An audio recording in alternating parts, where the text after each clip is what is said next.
Hello friends. Bhopal से BJP सांसद प्रज्ञा ठाकुर ने एक स्टेटमेंट दिया है। उन्होंने ये बोला है कि उन्हें अभी तक कोविड इसलिए नहीं हुआ है क्योंकि वो गौमूत्र का अर्क लेती है, रेगुलरली उसका सेवन करती है। दोस्तों, हमारे धर्म में गौ माता का बहुत महत्व है। हम सब गाय का बहुत सम्मान करते हैं।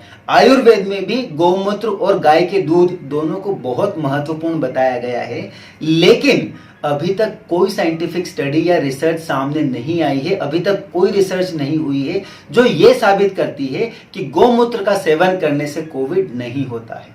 और भी मजेदार बात तो ये है कि प्रज्ञा ठाकुर ने ये स्टेटमेंट तब दिया जब वो बैरागढ़ में, भोपाल के बैरागढ़ में कुछ ऑक्सीजन कॉन्सेंट्रेटर्स पब्लिक को डेडिकेट कर रही थी। मतलब एक तरफ आप ऑक्सीजन कॉन्सेंट्रेटर्स दे रहे हैं और दूसरी तरफ उसी टाइम पर आप एक ऐसी चीज की बात कर रहे हैं जो साइंटिफिकली प्रूवन नहीं है। दोस्तों, प्रज्ञा ठाकुर जैसे पब्लिक रिप्रेजेंटेटिव्स को ऐसे स्टेटमेंट देने से बचना चाहिए, क्योंकि बहुत सारे लोग उनको फॉलो करते हैं और बिना सोचे समझे उनकी कही हुई बातों को मान लेते हैं। और शायद ऐसी चीज जिसकी कोई साइंटिफिक प्रूफ नहीं है, वो चीज अगर बिना देखे फॉलो करें, हो सकता है कि लोग कोविड को जो गाइडलाइंस है उनको फॉलो न करें और प्रॉब्लम में आ जाए। दोस्तों, वैक्सीन डोजेस की कितनी शॉर्टेज है और वैक्सीनेशन के लिए कितनी मारामारी चल रही है, ये किसी से छिपा हुआ नहीं है। आम लोग परेशान हैं, हर कोई स्लॉट बुक करने में लगा हुआ है, लेकिन उनको स्लॉट्स नहीं मिल रहे। एक तरफ तो ये सब हो रहा है और दूसरी तरफ उज्जैन के बीजेपी एमपी अनिल फिरोजिया साहब के घर पर मेडिकल टीम पहुंची और उन सांसद साहब के जो फैमिली मेंबर्स है उनको, उनके स्टाफ और उनके सपोर्टर्स को वहां पर वैक्सीन दिया गया। दोस्तों, ऐसी कोई गाइडलाइन नहीं है कि किसी के घर पे जाकर किसी को डोज दिया जाए वैक्सीन का, लेकिन उसके बावजूद भी मेडिकल टीम जाती है एक वीवीआईपी के घर। क्या ये चीज सही है? एक तरफ जनता परेशान हो रही है और दूसरी तरफ किसी को वीआईपी ट्रीटमेंट दिया जा रहा है, और उसके बावजूद हम कहते हैं कि हमारे देश में कानून सबके लिए बराबर है। दोस्तों, बीजेपी के दो सांसदों ने कुछ गलत कहा या किया, उसके कारण हम पूरी बीजेपी को गलत नहीं बोल सकते, क्योंकि बीजेपी में भी ऐसे बहुत सारे लोग हैं जो सबके लिए मिसाल पेश करते हैं। और उन लोगों में से एक है रीवा से बीजेपी के सांसद जनार्दन मिश्रा जी। उन्होंने वाकई एक बहुत अच्छा काम किया है। जनार्दन मिश्रा जी एक कोविड सेंटर की विजिट पर गए। वहां पर उन्होंने गंदा टॉयलेट देखा तो उसको साफ करने के लिए पहले ब्रश ढूंढा, लेकिन ब्रश नहीं मिलने पर उन्होंने ग्लव्स पहने और उस वॉशरूम की, उस टॉयलेट की सफाई खुद कर दी।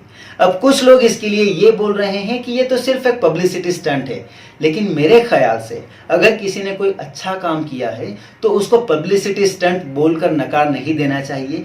कोई भी अच्छा काम हो रहा हो तो हमें उसको अप्रिशिएट करना चाहिए, क्योंकि अगर आप इसे सिर्फ एक पब्लिसिटी स्टंट कहते हैं, एक ऐसा जरिया जिससे लोग फेमस होना चाहते हैं, तो दोस्तों हमारे देश में टोटल 545 लोकसभा एमपीज होते हैं और उन्हें ऐसी पब्लिसिटी करने से किसी ने नहीं रोका है। तो अगर किसी ने सही काम किया है तो वी मस्ट अप्रिशिएट इट। दोस्तों, नेताओं के बारे में अलग अलग लोगों की अलग अलग ओपिनियन हो सकती है, लेकिन आईएएस ऑफिसर्स के बारे में लगभग सबकी ओपिनियन एक ही होती है। वो ही लोग आईएएस बनते हैं जो बहुत इंटेलिजेंट होते हैं, लेकिन कुछ आईएएस ऑफिसर्स ऐसे डिसीजंस लेते हैं जिसके कारण उनकी समझदारी पर एक सवाल उठता है, और ऐसा ही एक डिसीजन लिया है निवाड़ी के कलेक्टर साहब ने। दोस्तों, निवाड़ी एक डिस्ट्रिक्ट है मध्य प्रदेश का, और कोविड के चलते वहां पर 23 मई तक लॉकडाउन को बढ़ा दिया गया है, लेकिन इसी बीच आवश्यक और अति आवश्यक चीजों की दुकानें खुली रहेंगी। और अति आवश्यक में एक चीज क्या आती है? शराब।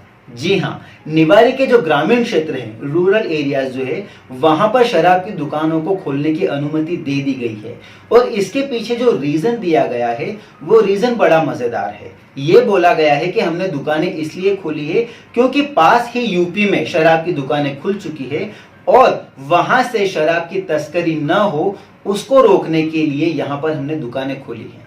दोस्तों, अगर तस्करी के डर से शराब की दुकानें खोल दी गई है वहां के रूरल एरियाज में, तो आगे तो ये भी हो सकता है कि निवाड़ी के रूरल एरियाज से दूसरी जगह पर शराब की तस्करी हो जाए, और ऐसे तो धीरे धीरे तस्करी के कारण आपको हर जगह शराब की दुकानें खोलनी पड़ जाएंगी। वैसे आईएएस ऑफिसर्स बहुत ज्यादा इंटेलिजेंट होते हैं और शायद इसलिए ऐसी छोटी मोटी बातें उनके दिमाग में नहीं आती। इसी तरह का थोड़ा अलग केस हुआ है इंदौर में। इंदौर में पहले किराने की दुकानों को परमिशन दी गई थी सिर्फ मंडे और थर्सडे को, बाद में ये बढ़ाकर कर दी गई मंडे टू फ्राइडे, यानी 5 days a week।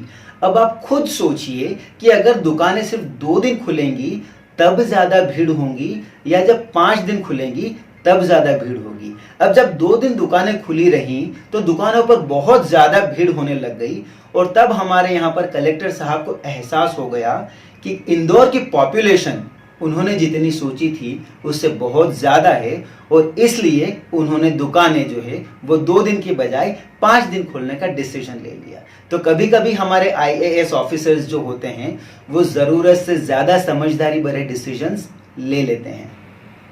दोस्तों, मैं कोशिश करता हूं कि अगर मुझे कुछ अच्छा लगे या कहीं पर कुछ कमी दिखे तो वो मैं आप तक लेकर आ पाऊं, और आपसे भी ये रिक्वेस्ट है कि अगर आप मेरे विचारों से सहमत हैं तो please share this video with your friends and relatives, because together we can bring about a change.